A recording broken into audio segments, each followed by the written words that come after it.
नमस्कार, voice of अगी channel में आपका स्वागत है। आज मैं योग शिक्षा एक श्रृंखला लेके आया हूँ जो योग सीखने की श्रृंखला है। बहुत ही आसान तरीके से आप योग सीख सकते हो। मैं हठ योग टीचर हूँ। जो मैंने अनुभव किया है, मेरे गुरुजी ने मुझे सिखाया है। As a certified yoga teacher मैंने जो सीखा है वही मैं आज आपको मैं सिखाने जा रहा हूँ। तो इसका पहला भाग है योग सीखने की शुरुआत कैसे करें। जी हाँ, आइए देखते हैं। देखिए, योग की उत्पत्ति के बारे में जानें।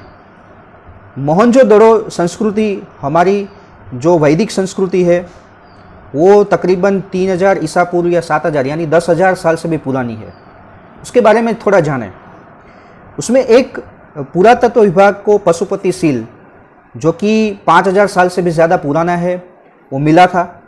उसमें भगवान शिव पद्मासन में बैठे हैं देखा जा सकता है, और भगवान शिव को आदि योगी यानी पहले योगी माना जाता है। यानी योग की शुरुआत भगवान शिव से हुई है ऐसा माना जाता है। तो इसके बारे में जाने, पशुपतिशील के बारे में जाने। देखिए, योग शब्द के बारे में जाने। योग शब्द संस्कृत शब्द है, उसका अर्थ है जुड़ना। योग शब्द युज धातु से बना हुआ है। योग के कुछ अर्थ हम देखते हैं। भगवान से एकरूप होना, जो वास्तविकता दिखाता है। जहाँ से हमारी उत्पत्ति हुई है उसी में फिर से मिल जाना है।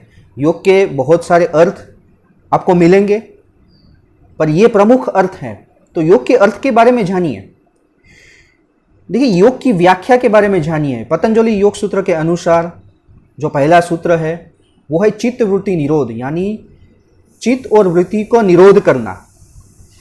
तो ये मैंने सरल तरीके से मैंने देखकर समझाने की एक प्रयास किया हुआ है।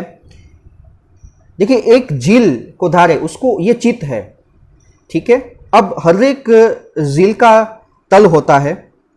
अब जितना पानी साफ होता है उतना हमको ये तल जो है वो क्लियर होता है। ये झील का तल है, उसको आत्मा मानिए आप, ठीक है। और ये जो वृत्तियां होती है ना, ये लहरें होती हैं, लहरें, ऐसा मानिए।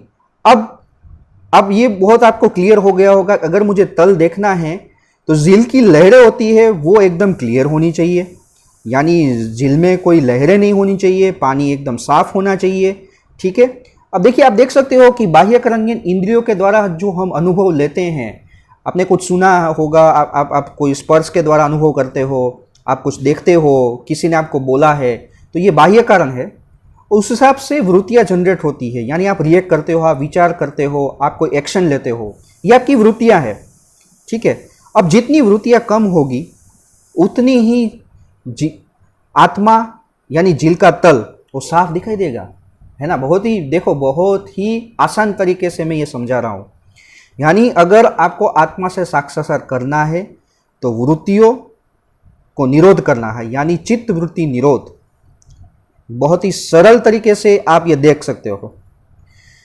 देखिए, योग के कुछ प्रमाणित शास्त्र हैं, उसके बारे में जाने। देखिए, बहुत अवेलेबल होता है, बहुत कुछ आपको लोग बोलेंगे ये शास्त्र देखना चाहिए, वो शास्त्र पढ़ेंगे, ठीक है। तो देखिए, योग के कुछ प्रमाणित शास्त्र है। पहला तो भगवत गीता, आप भगवत गीता से स्टार्ट कीजिए, ठीक है। फिर पतंजलि योग सूत्र और हठ योग प्रादपिका, ये बहुत ही प्रमाणित और बहुत ही प्राचीन शास्त्र है। उसके बारे में तो आप जानिए, उसको पढ़े, उसको समझे। घेरल संहिता, शिव संहिता, यज्ञवल्क्य संहिता, ये शास्त्र भी आपको पढ़ना चाहिए। जैसे जैसे आप योग के बारे में ज़्यादा जानकारी लेंगे, ये भी आपको जानना चाहिए। योग उपनिषद, योग चूड़ामणि, गोरख संहिता, वशिष्ठ संहिता, सांडिल्य उपनिषद, त्रिशिखी ब्राह्मण उपनिषद, ये सारे शास्त्र जो है वो योग के बारे में बताते हैं, और ये सारे प्रमाणित शास्त्र है। अगर आप योग के बारे में बहुत ज़्यादा जानना चाहते हैं, आप फॉलो करना चाहते हैं, तो मैं रेकमेंड करूँगा, सजेस्ट करूँगा कि ये शास्त्र आपको पढ़ने चाहिए। देखिए, अब ऐसा हो गया कि योग के प्रकार आप बोलेंगे तो आपको बहुत सारे लोग बोलेंगे कि विनिशया योग है, अयंगर योगा है, पतंजलि योग है, ये योग है, वो हो गए। अब तो वेस्टर्न कंट्रीज में बियर योग आ गया है, गोट योग आ गया है, न जाने कपल योग आ गया है, ना जाने कितने कितने योग आ गए हैं। योग के मुख्य 4 प्रकार हैं: भक्ति योग, कर्म योग, ज्ञान योग और राजयोग। बस यही 4 प्रकार है। बाकी सब अपने हिसाब से योग के प्रकार बनाते हैं। भक्ति योग गीता का 12वां अध्याय पढ़ ले, वो भक्ति योग है। कर्मयोग गीता का 3रा अध्याय पढ़ ले। ज्ञान योग गीता का 4था अध्याय पढ़ ले। तो आपको भक्ति, कर्म और ज्ञान योग के बारे में पहले पढ़ना चाहिए। अब है राजयोग। देखिए, राजयोग यानी पतंजलि के जो 8 सूत्र है, पतंजलि योग सूत्र, यानी उसमें कुछ 8 योग सूत्र बताए हैं। पूरे पतंजलि योग सूत्र आप पढ़ेंगे तो उसमें योग के बारे में बताया गया है। देखिए, 8 योग सूत्र में यम, नियम, आसन, प्राणायाम, प्रत्याहार, धारणा, ध्यान और समाधि, ये 8 के बारे में आपको जानना होगा।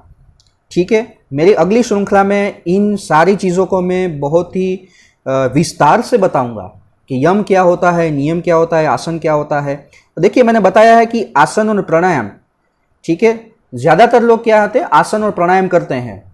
तो आसन और प्राणायाम जो है वो हठ योग है। ठीक है, अब देखिए, मैंने योग की शुरुआत, पढ़ने की शुरुआत कैसे की थी। स्वामी विवेकानंद की किताब राजयोग है। जो राजयोग है वो हिंदी, इंग्लिश एवं बहुत सारी भारतीय भाषा में प्रकाशित है। अगर आप गुजराती हो तो गुजराती में भी अवेलेबल है। आप वेस्ट बंगाल से हैं तो बांग्ला भाषा में भी ये अवेलेबल है, हिंदी भाषा में भी अवेलेबल है। तो राजयोग आपको पढ़ना चाहिए। राजयोग यानी विवेकानंद जी की एक सरल एक श्रेणी है, मतलब सरलता से उसने विस्तार से बहुत अच्छी तरह से योग के बारे में बताया है। मैं सजेस्ट करता हूं कि आप राजयोग पढ़ें। तो ये कुछ आप योग शुरुआत कैसे कर सकते इसके बारे में था। मेरी अगली श्रृंखला में मैं विस्तार से बताऊंगा योग के बारे में। तब तक के लिए ये श्रेणी देखते रहिए। नमस्कार।